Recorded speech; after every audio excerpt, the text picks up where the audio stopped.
You're listening to The People's Pitch, the official podcast of Minneapolis City Soccer Club, brought to you by Football Stadium Prince. Let's start the show. And as I talked about just a couple minutes ago, as Joe Watt stands over this one, he appears to be the one taking the penalty here. This is a huge confidence booster if you're Duluth. Worst case scenario for City right here. And it stopped! Yes! And it stopped! Totally redeems himself. Matt Elder redeeming himself. Oliver with the right foot. The shot and goal! Oliver! Justin Oliver will break the scoreless tie. Then it is 1-0 Minneapolis City. It's Hutton now on the offense with the left foot. It is now 2-0 Minneapolis City. Good finish. Nick Hutton taking his quick victory lap.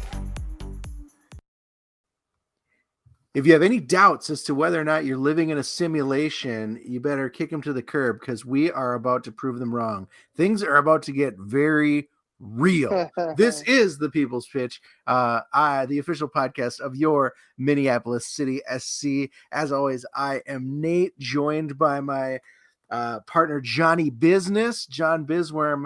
John, has your mood improved yet, or are you kind of maintaining a low, simmering level of disappointment like I am?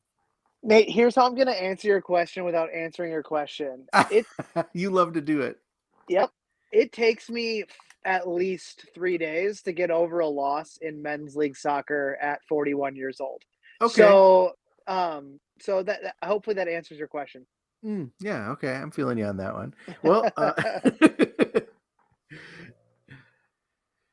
Well, we're going to start with the good news, John. The UPSL team is playoff bound after a statement win, which is great to hear.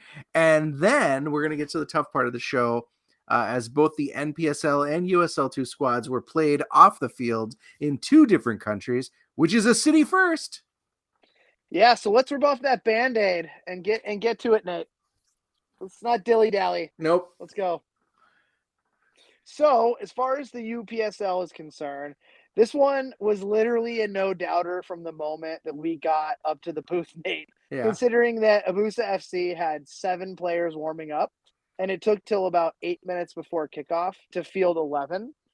Then, as the game started, like 3 or 4 more guys showed up, and they were coming from like all different entrances of the field. Like one guy came from the fence by the team, one guy came from like the other end by the park. It was coming out of the woodwork. But I would say it was very UPSL things, that game. Yeah, for sure. Especially it being the last game of the season. But honestly, like, how do you not know you have a game? You know, I don't know.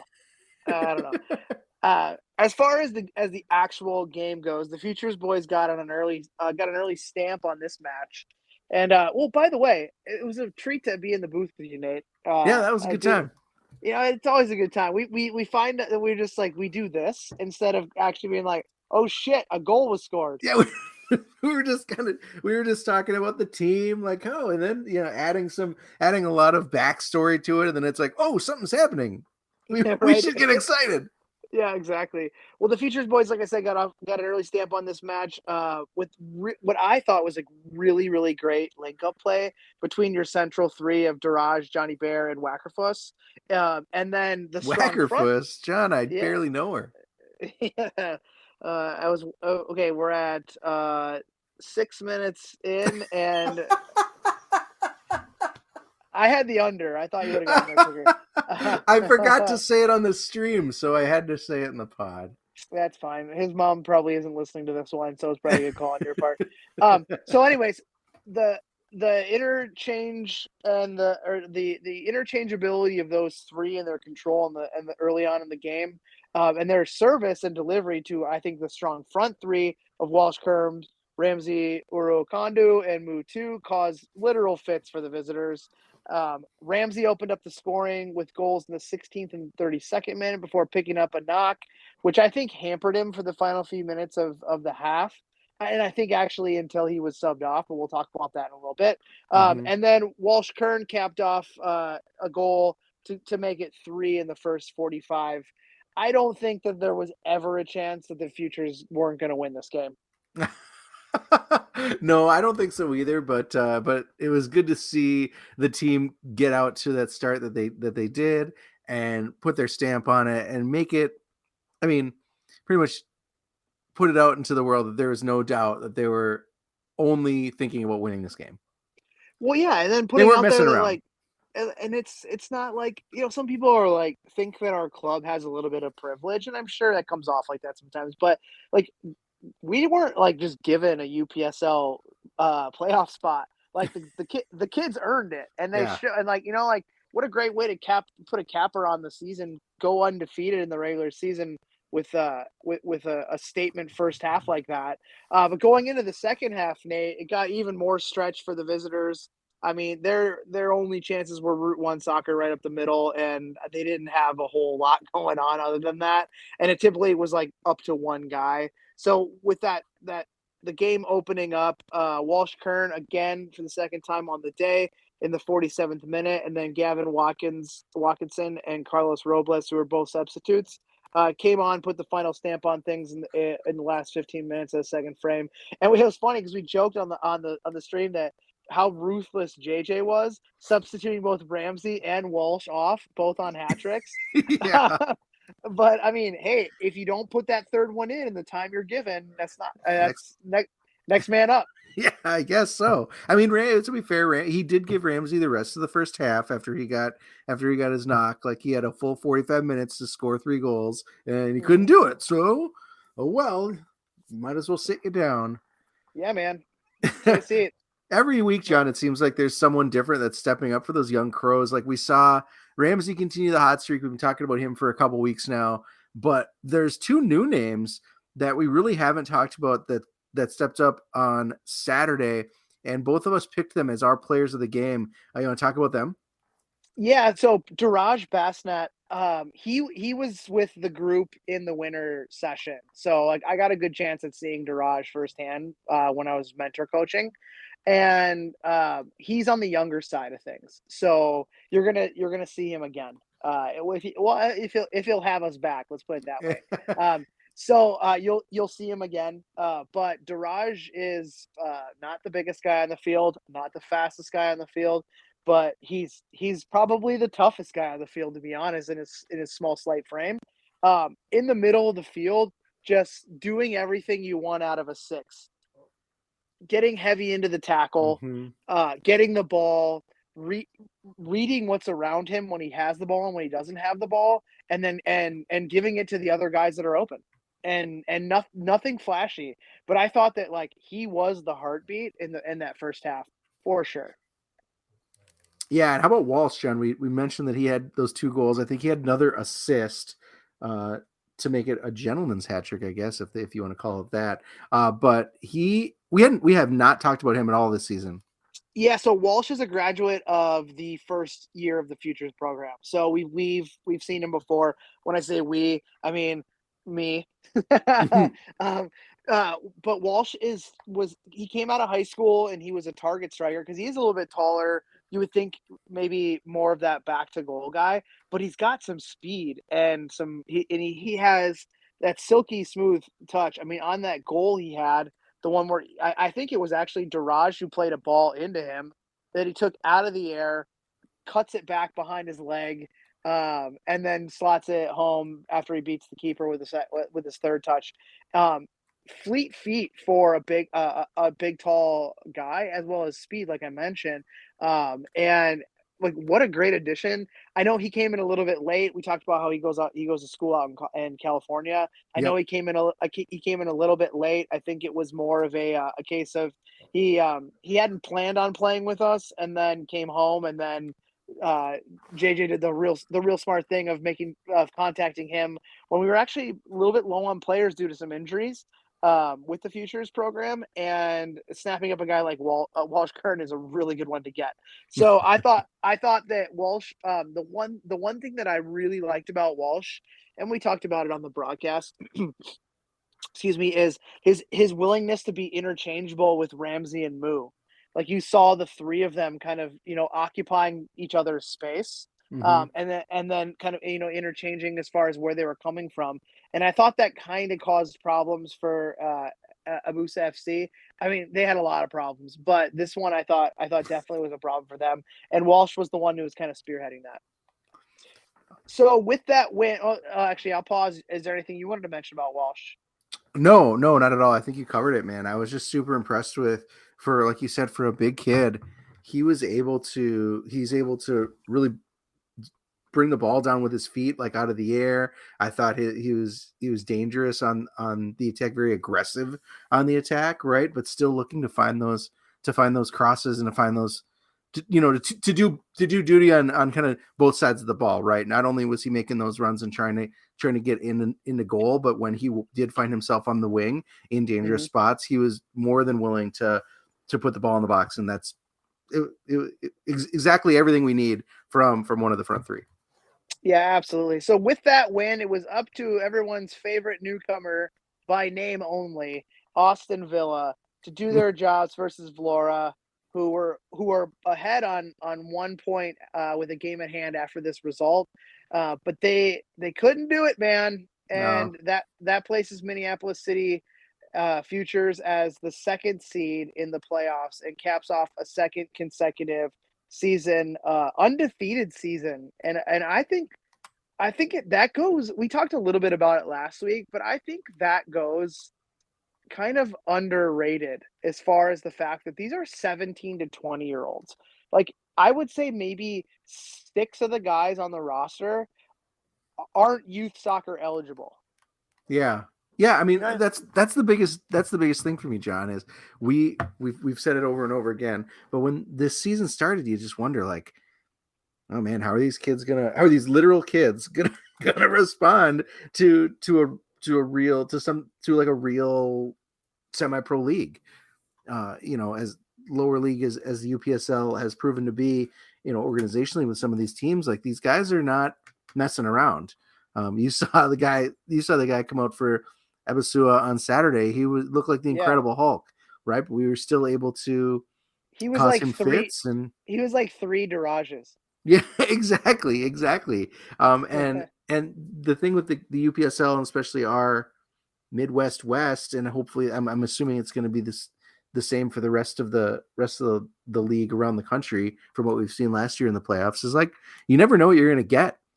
You might get another squad of young talent like we have from Long Island, or you might get a team that's kind of semi-professionally, like, organizationally put together, because the guy that owns the club owns a carpet company, and he is able to like put guys up and dorm them for the, board them for the summer. So you never know. And I think New York, or like the New York Contour we lost to last year, that are like, they're like, they were full pro before they went to the UPSL, and they're all the same players still. Yeah, exactly. Like, you never know what you're going to get. So I think these kids have done a good job against adversity, or dealing with adversity, and they've done a good job proving themselves at this level. And if this is what the Futures program puts out, and this is the level that the Futures program can continue to compete at year in and year out, I think the UPSL is a great spot for them developmentally and for the fans. Absolutely. So the playoff news is in, John, and this makes no sense to me, but I guess the boys are going to be playing FC Minneapolis. They're the 3rd seed, so they finished 3rd place in the Midwest West. And I guess the way that this playoff works is that the 2nd and the 3rd seed play, and then they will play Vlora to advance potentially. I don't know, but that's going to happen Wednesday. So that's Wednesday, June 22nd at 7 p.m. up at the old Bird's Nest at Osseo High School, the home of FC Minneapolis. We have a better seed, but FC Minneapolis has the home field advantage. Whack. But that's all the news we have for now on the playoffs. But keep an eye on the Twitter. That's at MPLS City Futures for any additional info that we might find, if you want to get up there and support the Young Crows. Do we ever find out if Ian Cindy made it out of the hospital? I didn't personally check. From his catastrophic shoulder injury. At least we know how to go at him. Like, well, do we know that in that picture they put on social media, was he breathing? You can only hope. Yeah, I don't know. So they'll be without their self-proclaimed heartbeats. So who knows? Who knows what to think of those guys? The winged wizard. What is it? Yeah, the winged wizard. Enough about them. Screw those guys. More about Yeah, us. more about us. Well, John, last time the team that was first place in the NPSL North came to town, Minneapolis City had the luxury of throwing the kitchen sink at them with mostly full access to the entire USL2 and NPSL rosters, minus a few guys who had only committed to the team if they could play USL2 or guys that had gone home and visit their families. This time, the USL2 squad we had to send a team up to Canada for a long weekend spent in Thunder Bay and Winnipeg. And it turns out that was not the ideal situation for a result in the NPSL squad. Bit by that injury bug again, veteran forward Nick Hutton, who was going to make his debut on the season, was a late scratch due to his injuries. And Charlie Adams, who I think was the star of the show for the first 20 minutes of the game, gave City a really nice box-to-box performance early. He goes down in the first half, and he's helped off the field. What's that make your count, John? How many City players are out with injuries this year so far? So it was 22 players going into that match without Chuck, and then eventually Abai picking up a knock as well. So 24 total. So 24 total from our senior roster, which is about half the players, seeing that we have 50 signed players in the senior roster. Yeah, not ideal. Not great, Bob.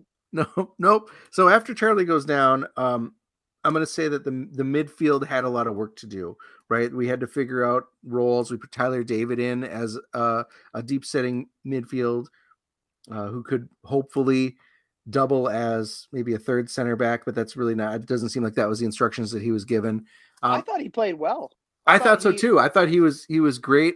He's a great anchor in the middle of the field. I think that defensive, yeah, he did get forward. And I think that, the problem is that meant sometimes the other midfielders had to get back, and that led to a penalty. Yep. Yeah. He came back really, really, really hard and really fast on a Med City player who was already inside the box. So that was a bad challenge, I think, by Lionel Vang, right? He was tracking back to the fend, and he ran right into the dude. And that's when the wheels came off for City after that penalty. About an hour later, this team was looking at a 5-1 loss, thanks to 2 penalties on the day. The second one coming from a handball as a player instinctively raised his hands to protect his face. Dude, I don't know. I thought it hit his face. Yeah, I did too, but Dan Mick was down there. He said definitely hands, but still, like, it's coming for his face. Then there was the chance for us to get a penalty back, which would have helped kind of stop the bleeding. But their player apparently was allowed to lay down in the box with the ball in his hands. And then they pulled it out for an indirect free kick where half the ball was actually on the line inside the box. So I don't know really how that works. But anyways, that's not the reason why the total 5-1 loss. But it was some weirdness. Yeah, but also some truly dismal defensive play, I think. Let's save our thoughts on this game, John, until we cover off on the USL2 results, which were also not great. That NPSL game turned out to be the meat in what was an absolute shit sandwich for Minneapolis City. The USL2 team dropped both games in Canada, Friday and Sunday, to the tune of 3-1 and 4-1. In Thunder Bay, City took a 1-1 draw into what was like the 80th minute before just absolutely falling apart. 83rd minute or something, right? 83rd minute. Yeah. Before they absolutely fell apart, they gave up 2 late goals. John, what went wrong in those final minutes?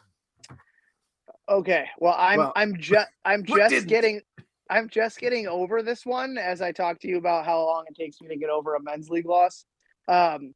So we've talked about this how many times this season, Nate. We go into small stretches of games where it's literally like for like in talent with the team that we're looking across the field from. Yeah. But then we turn off, and the quality in this league just makes us pay. And it was the same story. We changed up some players at that given moment of the game, kind of trying to chase back to get that second goal. One with some more attacking minded players, and not his fault, but young defender, Boston University's Andrew Szozinski, who is typically an MPSL player, in his first year with the club. He got beat over the top, and he did a really good job of tracking back, but the guy had 2 steps on him. Excuse me. Guy was able to get a shot on, Martin saves it, but Ben Hughes falls asleep and lets the forward on the rebound right in, like, go goal side of him inside the 6-yard box. The guy just taps it in. So Yeah. then you're like your job is not to let a guy be between you and the goal. That's we talk about those mental switch offs. And I mean, Martin's gave up 4 or 3 goals in that game, and I don't think any of them were his fault, to be honest. So needing to chase, we put in all of our attacking players we possibly had available, and we were able to get some chances, but no blood drawn. And then another mistake at the back. Saw Jack Barry misjudge like a looping cross from outside the 18, where he's a big dude. He jumped for it, just jumped too late, and then it went right over his head, and their forward was just sitting there in the back post, tapped it in. So again, nothing Martin could do. It was real hard watching that one unfold, to be honest with you, as we played well, Nate, and then the scoreline again does not tell the story. So it's kind of like we're at this point in the season where it's like this just kind of must be our fate this year, and we'll talk about that stuff in a little bit. But not a great feeling. It wasn't a great feeling, and and the people I'm watching the game with are like, this doesn't look like you guys, and I was like, it sure doesn't, Bob. But we're better than this, but this is what's happening right now, and we talked about it. It's what happens in soccer. So we'll get into that a little bit more in a little bit. Yeah. And we came out, John, on Sunday, I think, on a much better foot in Winnipeg against Manitoba. Like, City was on the attack early. We drew a penalty that unfortunately was saved, but then almost immediately we proceeded to keep the pressure on. Bernard scores in the 8th. And for a minute, it looked like, oh, yeah, Minneapolis City is just going to be able to walk right into the opposing 18-yard box willy-nilly and just shoot whenever we want. Had anything changed tactically from Friday to give us these chances? Like, because this kind of offense and this kind of confidence has not been a signature of the USL squad quite yet this year. Well, let me put it this way too. Sidney Toom was just roasting the guy. Yeah, this is what I'm saying. So Sidney Toom got pulled down right for the penalty. Yeah, that was saved. Bernard also waltzes right into the box and is able to basically dribble half their defense before scoring. Who was on the other side wing? Was it Susi? Shoot, I forget who it was. Whoever was the opposite side winger, he also had a couple changes. But to go back to your question, nothing really of note changed outside of I call it like a semi-decent player rotation to give some of the guys who played on Friday and have kind of been shouldering heavier minutes this summer a break. Mm-hmm. And with that injury bug that smashed us, it was probably not the strongest lineup we could have put in with the group that went. But we were borrowing and stealing from each other for players. But the side still had quality, and it showed it in the first 18 minutes of the game. The frustrating thing for me on this one wasn't just that I had to watch it with my father on Father's Day, and he, for 90 minutes, told me how things should be going. I'm like, God damn it, Dad! I know I have 2 eyes, I can see it, but it was just the game was giving us quick counterattacks through the direct pathways. A higher line of pressure showed we can cause fits on their back line. It's what got us the goal. Aiden O'Driscoll up high, picked the pocket of the defender, that guy didn't want the ball at all day. Every time he got it, he either kicked it long or he played it back to his goalkeeper. So we saw that pressuring that guy or pressuring the guys around him and inviting the pass to him and us being able to nick it off him worked. Well, did you fall out of your chair, Nate? No, I'm good. There? Sorry. The dog tried to jump up on the couch. So we saw that was working as well. But then all of a sudden we were like, let's just go back to just keeping the ball side to side, going backwards. And it was like, that is what invites us to get nicked and the other team counter on us. Like, we can't go back to that. Don't go back to that. And at some point for me, Nate, it's the guys on the field have to see what is and is not working and keep going at what's working until the well dries. then you can go back to the possession and you can move the ball around until you find that next opportunity to open up. And then you bleed that fucker dry until it dries up. Yep. So it's like, for me, that's a player thing and it's not a coaching thing, because the coaches can only do so much to provide instruction and course correction and direction. But at that point, you might as well just like plug a joystick in the back of these guys and do it yourself. You know what I mean? Like, players Yeah. players need to realize how to adjust on the fly. And yes, it's okay to follow a system of things that work, but if us back to goal or back to their goal in our defensive third has caused us problems with getting nicked right there, and then we have disadvantaged numbers, then go long, short, long. Little kids do it. Like, it's okay. It's okay to do that. So if it's working, if that's what we do all game, then I have a problem. But like, yeah, I don't want to belabor it anymore. No, I mean, that was and I get it too. Like you said, why not just keep going and do what's working? Right. I right. mean, we, like you said, Sydney, Bernard, the other winger, able to walk all over that Manitoba defense early until we decided not to, for some reason, until we decided a 1-goal lead was enough or something. Because City just decided, I mean, why would you decide to just stop doing that? City ended up spending the rest of the game chasing that scoreline. Manitoba equalized in the 15th on what was a really nice free kick. I was just going to say that their goal, that free kick, I don't like. I think Kalen was a little far away from his wall. Maybe a half step, full step, a full giant step over, kind of closer to his wall. I think he would have been able to get a hand on that, but the guy put it top in. So I mean, like, yeah, I tip my hat to that one. But the other one, it's like another goddamn it goal. Like, goddamn it, this again? Fuck. Yeah, and City never found that attacking ability that we had in the first 10 minutes of the game. Really, for the rest of the game, we walked off the field 4-1 losers. Like, Manitoba scores twice as many goals against us than they'd scored all season up to this point, and you got to wonder, like, why, how? So UPSL aside, John, that's 3 games in one weekend that were about as bad as City has performed on the field in years, if not ever. And after Sunday, when we were both just shaking our heads in our basements, you said, hey, we're not this bad, but we sure as shit are playing like it.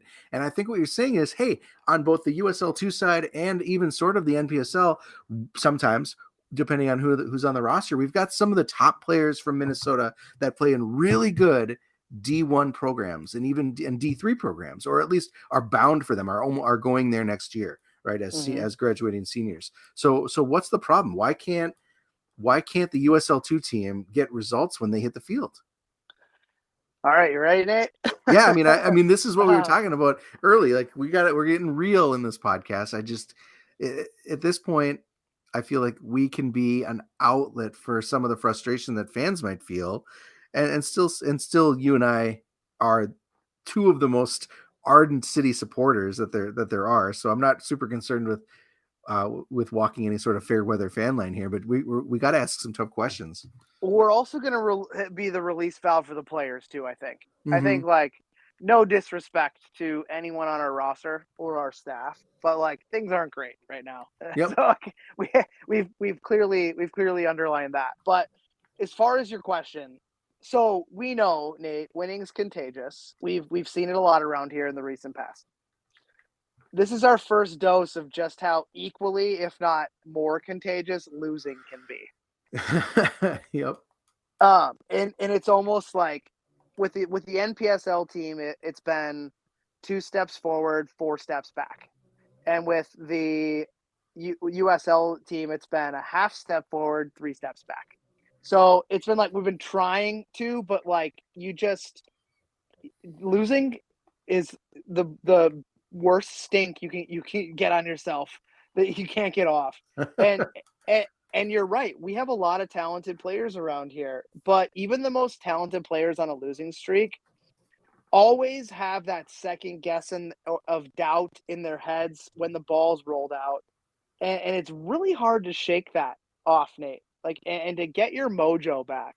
I've been there before as a player. Like, you work so damn hard to course correct things in training. It feels right. And then you go out there and you play hard. But then there's always that doubt in your head, like, we're not doing enough. We need to be, like you're forcing it, Yep. right? And there's literally nothing you can do about it.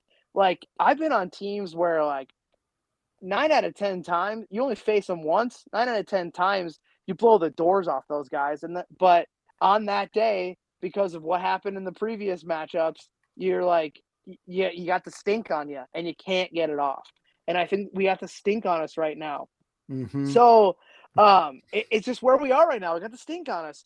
But I think it's a good my last thought on this one is I think it's actually a good learning curve, to be honest. It's what the other side of the coin feels like. So what you have to do is fight hard to try to figure it out, but remember the taste, the smell, the sounds of all of it.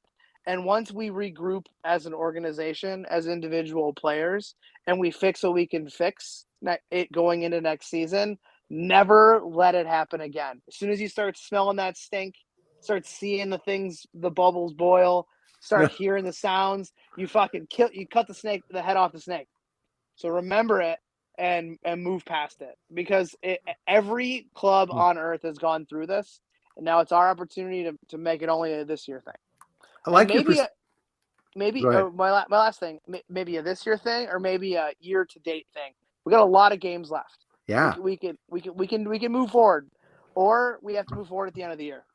Yeah, and that's, we're going to get back to that. There are, each team has 4 to 5 games left at least, and a lot of them are going to be at home. So that it's good. It's a good opportunity to forget the first half of the season and finish strong. But this is to me, John, as I was kind of sitting and thinking about this after the weekend, it's frustrating because, only on the UPSL side are we seeing success. And the USL2 squad is kind of, and injuries are pulling talent from the NPSL squad that could help us compete there. So as we shift to talk a little bit about that, if I'm being honest, I didn't really expect a victory against Med City this weekend, but I also didn't expect 5-1. And frankly, I think, frankly, after watching that game, I think the organization may have expected a little too much this year from some of these MC2 players who did a great job in the UPSL last year. But just by virtue of maybe getting an extra couple games at the MIAC level or something, we're deemed ready for the NPSL. Like, we're learning that some of them are just not the guys that this team can start and hope to win games. I mean, maybe off the bench last year, or maybe off the bench in a different roster formation this year. They could be contributors, but not for 90. And I think part of that is the injuries, and there's not a lot of options. But part of that is, I think there was just an expectation they would have developed, and they have not. So I'm gonna basically reiterate a lot of what you said, but I'm gonna start off with saying, like, when you're talking about some of the group of players that I think you're talking about, sometimes it's better to go with the devil you know than the devil you don't know when you're building your roster. Okay. I'm not saying they're devils by any means, but you know how the saying goes. Like, you're familiar with what the pros and cons are of a player, and you know how they fit in, right? Yep. So that goes to what you were talking about. So I wouldn't say, like, you're in my opinion, what you're saying is totally true, but it's a good group of guys and a decent group of players to have around as squad members, like you were talking about. Yeah. Lean on them for some experience. They've been with the club for a little while. They help fill out the roster. They help fill in maybe when there's, an injury or a situational substitution. But you're right, to rely on some of the players for larger stretches of a season from a responsibility and due to circumstance perspective, that changes your whole makeup, Nate. Mm-hmm. And they themselves then have to be the ones that step up and perform. And I think we've seen a few of those guys do that. Maybe being cast in different roles, and they're really successful at, but fighting like hell and trying to figure it out. And some of the guys that just got the stink on them, man, they can't ditch it. You're right. I think it's a case of, like, really good squad depth role players having to be relied on to start and win games against the top half of your conference. Yeah, that's tough. And I think that's exactly what I'm saying, right? Yep. My worry, so now looking at the team holistically, well, first of all, really quickly though, I think what is tough is that there are some veterans like Ba, Charlie Adams, guys that we've seen time in and out perform and kind of Murakami, carry this team. Murakami has been probably the MVP of the season. So 100%. for the NPSL level. Um, Yep. and the thing is we're kind of it used to be that the roster makeup was so many more of those guys. And again, injuries have taken them out of commission, whether it's Aaron Olson in a boot, whether it's Nick Hutton not being able to start, or Retirement, right? That like now we're adding into the mix guys that are brand new to the program in some instances, but also guys that are kind of getting called up and asked to maybe contribute a little more than they're ready for. And that's tough on everyone. That's tough on the veterans who are like shaking their head, looking around, thinking like, what's happened to my club. It's tough on those role players who are, under a lot of pressure. But the guys I really want to talk about are the guys that from a recruiting standpoint, like, what does this mean for some of these guys that we're plugging in that we were really excited to get? I mean, you look at Jorge Pacheco, you look at who was our keeper on Saturday against Zambetti, who is like, he's the keeper for Virginia Tech, dude. Like, you've got D1 talent that are making their city debut, that are showing up and trying to compete, and this Zambetti just gets hung out to dry. Martin Sanchez gets lit up. You've got poor Kalen Metis Castillo had a great game against Duluth and has been kind of, seeing what a lot of the other keepers in the program have been seeing, which are just goal. Like, are these guys going to head back to school feeling good about the summer? Like, are their coaches looking for some positives from their players over the summer? Would they even come back next year if you could give them a call and invite them back? I don't know. That's my biggest worry. Well, I'll split the answer to your question in two. That's always the concern, right? That players won't come back. Yeah. But wins and losses don't totally define your city experience in the summer. Okay. Yes, winning's great, but when you're training regularly, you're in an environment that offers much more than just soccer. Community things.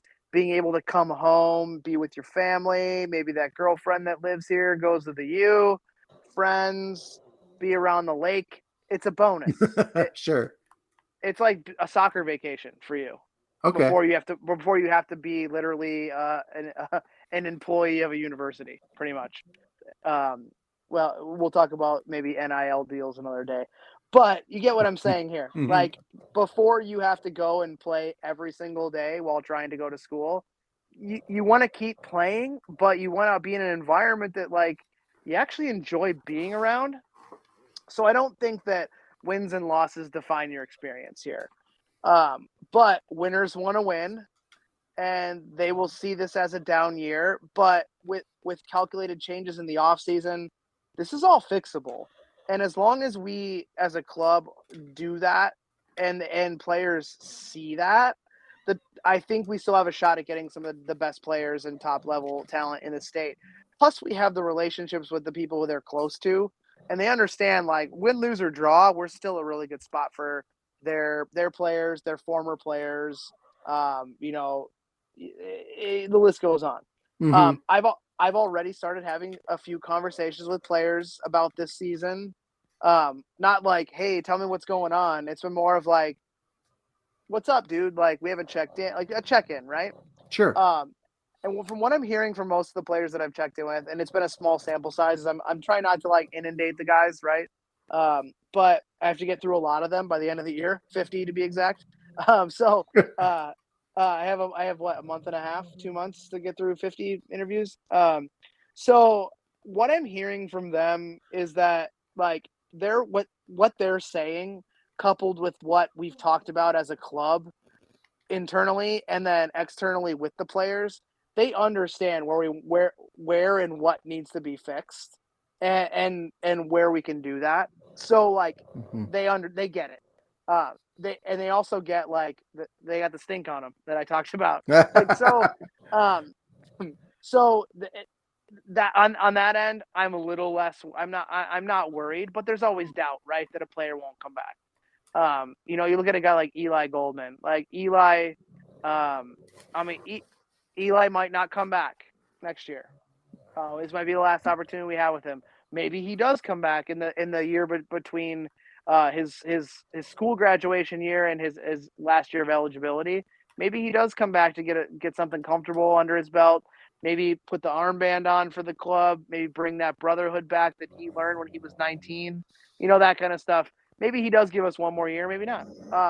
Sure. As far as the coaches go, though, Nate, the only negative in their minds is a player going to come back broken physically? Okay. Not mentally, because this is just, like I said, this is a soccer holiday for the players, for some of the players, the college players. The injury bug that we've had to date, fingers crossed, has only been minor injuries. That there's been precautionary reasons why they've been out a little bit longer, because the TCO staff wants to make sure that they're fully healthy. These guys aren't coming back too early, re-aggravating injuries, because that's the last thing we want, right? So fingers crossed to date, minor injuries. So all of them will be fine when they go back. So coaches get it, and they know who we are from the relationships that we bridged with them over many years. I also have exit conversations with them before their end of summer to let them know how their players did, my opinion on things, and let them know kind of where they stood this summer, what I think they could work on, or what they didn't do based off of what the coaches told me they wanted them to work on, that kind of stuff. So I will have those conversations with them, but hell, dude, some of them have had worse years than we're having this summer and lost These jobs coaches? because of it. Sure. Yeah, dude. Yeah. So they get it. Like, it's not as big of a deal to them, to be honest. They understand it. They know we're here for the right reasons, to keep their players safe, prepare them the best we can, to have them head back to the nest. So like, I'm not really worried about that piece of thing. Yeah, people are going to look at the losses this season and think, they're not going to think that we're a worse club because of it. I don't think that. I think that we got to quickly course correct so we can be the winners we want to be. Yeah, man, and that frustration is real, but course correction is a possibility. Both teams have real chances to salvage something from this summer as we come up. So take what I'm about to say with a grain of salt, but up next for City is a stretch of games that should yield positive results. In a normal reality, you look at the end of the season for the NPSL, Sioux Falls, Joy twice, Dakota, and Eris. That is a great way to slide into a title. But, right? Obviously things that is not what's going to happen. But what does the NPSL squad and staff need to do to make sure that we can roll into July positively? Taking points, hopefully all three from all these games. Get healthy, plain and simple. Get those cores we saw starting to form. That core, the NPSL core that we saw like starting to really look pretty decent together before we had to beg, borrow, and steal from each other. Honestly, man, we need the brotherhood to come back a little bit. We need to get that all for one for all grit back, and take out our frustration from what's happened to date in the season on whomever is put in front of us. Get angry and not be so nice, and not be nice. Yeah. Like, get mean, get pissed off. Like, it's okay. Like, I mean, honestly, that's what I would do. I mean, I love that, man. Take out your frustration on the season, or from the season, on these teams, because these are teams that you should be able to do that with. I mean, Sioux Falls early, that was the first symptom really that like things might not be right, when we had to claw back and earn a draw on the road there. Dakota surprises us on the road and defeats us. What are the chances of that? I think Joy has been up and down, but I think there's a possibility there to lose at least one of those games. So if we go in mad, if we go in playing aggressively and like we actually want it, instead of like we're just trying to pass side to side and bide our time, then I think we've got a chance there. On the USL2 side, we're about to wrap this season with a nice homestand of 4 games in a row. We've spent a lot of time on the road, a lot of time in Canada, a lot of time in Illinois, a lot of time in Iowa. And I think that between Peoria, St. Croix, and the Canadian teams coming to town, I feel like maybe I wonder if have you seen anything that can help us believe that we're going to see a W or 2 in there? Same answer, Nate. Really, get the players back on the field from the IR, get angry, go out there and fight for the pride. I mean, the reality is, regardless if it's USL2 or NPSL, we have 8 home games for our senior roster moving forward. Yep. That's awesome. Do we have what, 1 away game? We have one away game. Oh yeah, 1 away game at Joy on Saturday. Yeah, that's it. One away game. That's it. The rest all home games. We should absolutely be able to leverage the fact that we're home, but we have to get angry. We got to fight for the pride. We got to put the past in the past, move forward, all the cliches. But a clean sweep of say we go 8 for 8 in a perfect world. Do I think that's going to happen? Maybe not. But say we even go 6 of 8 across all the senior roster. That's going to move the needle drastically in the form of perception of like how bad the season actually is versus what it could be, kind of thing. You know what I mean? That's just fine. I think maybe it lessens the stink. We put some perfume on it, some Axe spray. Get the old Axe spray out. I agree, John. Like, I think that if you think about wrapping up, I think the last 5 games on the NPSL schedule with a win, the record doesn't look like bad, and we can say, yeah, we struggled in this year when we expanded to a 3rd team. You get some wins out of the USL2 squad, and you can look back and go, you know what, there were a lot of those games we didn't expect to win. When our first foray into USL2, we're not going to dominate, and there was a steep learning curve, but we were able to scrap and earn some wins, earn some draws. A totally winless season, gonna feel a lot different. Oh yeah, gonna feel a lot different. But so these games, Nate, Wednesday night, 6 p.m. That's today if you're listening to this. Yeah. 6 p.m. against Sioux Falls. We typically always draw well against Sioux Falls. So get on out, folks. And then Saturday at 7 against Peoria City at home, both at the Nelly. Head online, mplscitysc.com for tickets. I will not be on the Saturday stream. Nate's going to fill in for me. Nordo and I will be there tomorrow. We're ready to go up in the booth. We just need to translate that energy to the field. Yeah, man. Saturday's going to be a treat. It might be me and Pribble. Pribble's got COVID, so no. I just found out. So we need to find you another soccer guy. So we'll talk about it tomorrow. Oh man, poor Adam. All right, well, thank you for listening to this week's show, and thank you to our wonderful show sponsor, footballstadiumprints.com. If you're in the market for that supremely curated soccer design on anything from mugs to shirts to prints, head over to footballstadiumprints.com and fill your cart up. And don't forget to use code CROWS10 at checkout for 10% off everything you purchase. All U.S. orders are shipping right here from the States. There are no pesky international shipping charges. As a reminder, Minneapolis City is a 501c3, so consider beefing up that tax deduction and make a charitable gift to the club. If you're interested in getting a hold of us, the club, or the podcast, it's really easy. You can tweet at the club at MPLSCitySC. You can tweet at our show at The People's Pitch, or you can email us if you want, mcscpodcast@gmail.com. And that is all for this week. I have been Nate. That has been John. Hey, man, let's start playing angry. Let's get out there, ditch the Minnesota Nice, and take out our frustration on some of these teams in the NPSL North that we have remaining on our schedule, John. Huff 'em. Huff 'em. Huff 'em, man. Huff 'em all.